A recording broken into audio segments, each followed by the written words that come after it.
He thought time would bury the memory. Years passed. Cities changed. Faces blurred. But some nights, regret still sat beside him like a living thing, breathing, waiting, reminding him that one moment of silence can echo for a lifetime. Daniel Harper used to believe regret was loud.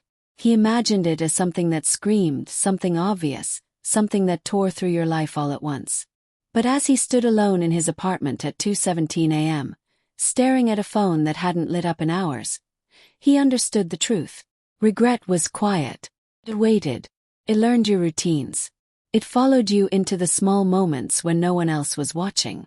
Rain pressed gently against the window, blurring the city lights into streaks of gold and white.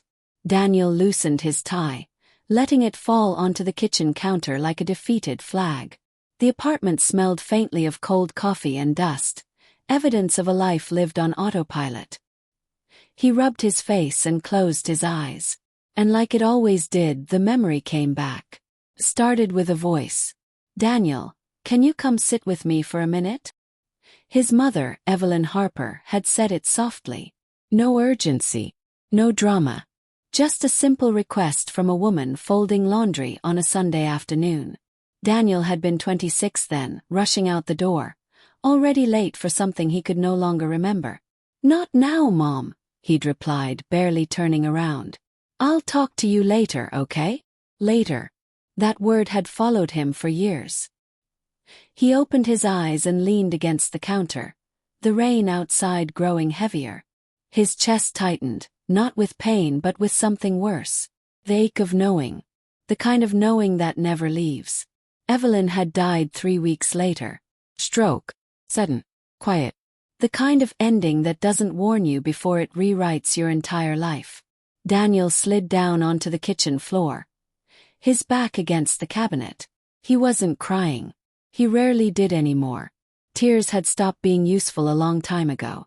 What remained was the weight, the constant, invisible pressure on his chest that no success, no distance, no distraction had ever lifted. He had built a good life, at least on paper. Stable job, a decent apartment, friends who laughed easily and didn't ask too many questions.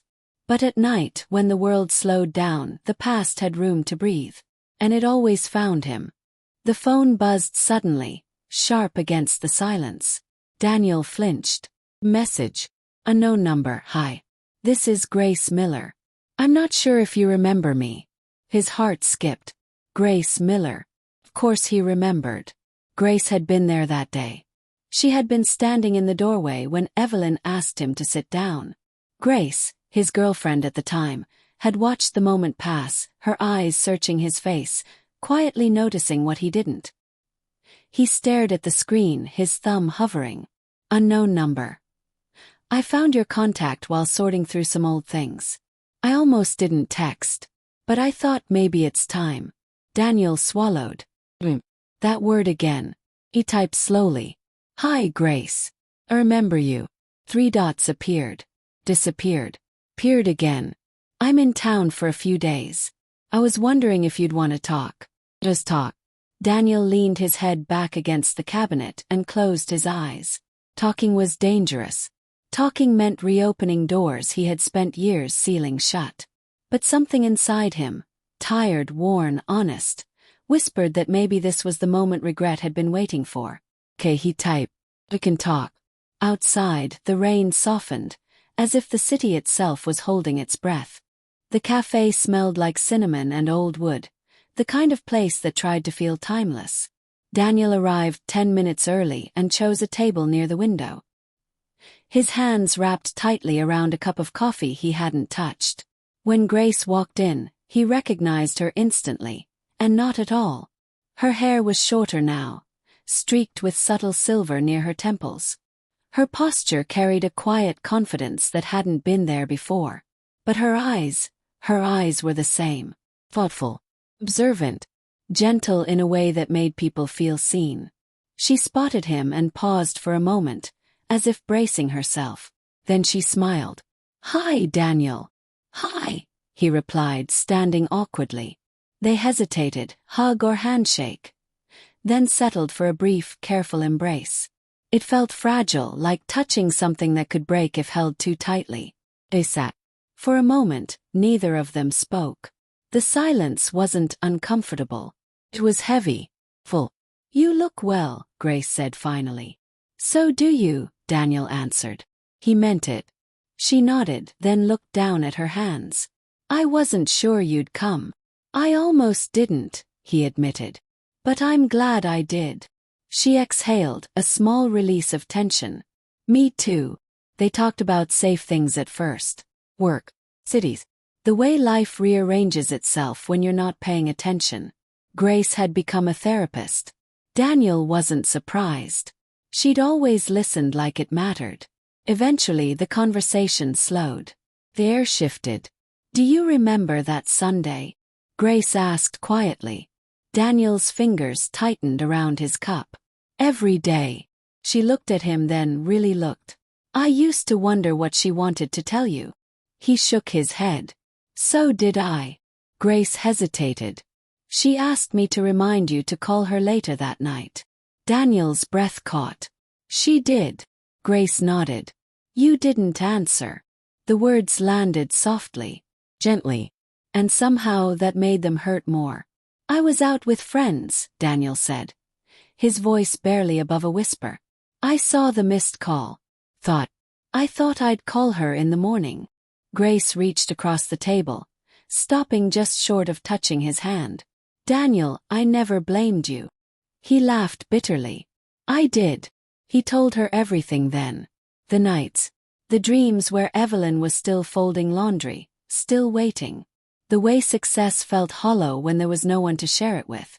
Grace listened without interrupting. "You know," she said finally, "regret doesn't mean you failed. It means you cared." Daniel looked at her, eyes burning. "Then why does it feel like a punishment?" "Because you've been carrying it alone." He sat back, the truth settling in his chest. Outside, sunlight broke through the clouds, casting a warm glow across the table. Grace smiled softly. "Some conversations don't end. They just wait." Daniel nodded, a tear finally slipping free. The house hadn't changed. Daniel stood on the front porch, key heavy in his palm.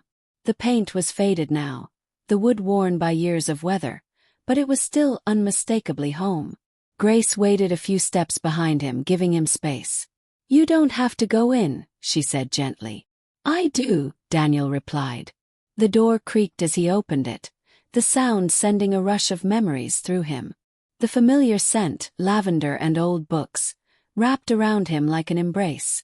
Evelyn's presence lingered in the small details. The framed photos. The neatly arranged shelves. The couch where she used to sit, knitting quietly while listening to the radio.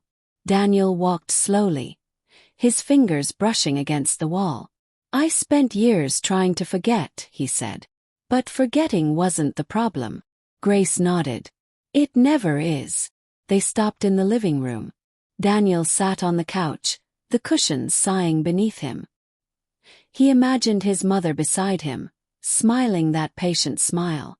"I'm sorry," he whispered. Grace stood near the doorway, giving him privacy. Time stretched. After a while, Daniel stood and walked to the old desk in the corner. He opened the drawer and found a small envelope with his name written in careful cursive. His heart pounded as he opened it. Inside was a letter. "Daniel, if you're reading this, it means I didn't get the chance to say everything out loud. That's okay. I know you. You were always in such a hurry, but you loved deeply. Don't let one moment convince you otherwise. Live fully. Forgive yourself. And remember, I was always proud of you." His hand shook. Tears fell freely now, soaking into the paper. Grace stepped closer. "She knew," she said softly. Daniel nodded, unable to speak. That evening, as the sun dipped low, they sat on the porch steps. The past felt closer but lighter. "I think," Daniel said slowly, "that regret doesn't disappear. But maybe it can change shape." Grace smiled. "Maybe it can become understanding." Daniel looked out at the quiet street, the sky painted in soft blues and golds. For the first time in years, his chest felt less tight. He carried the regret still. But it no longer carried him.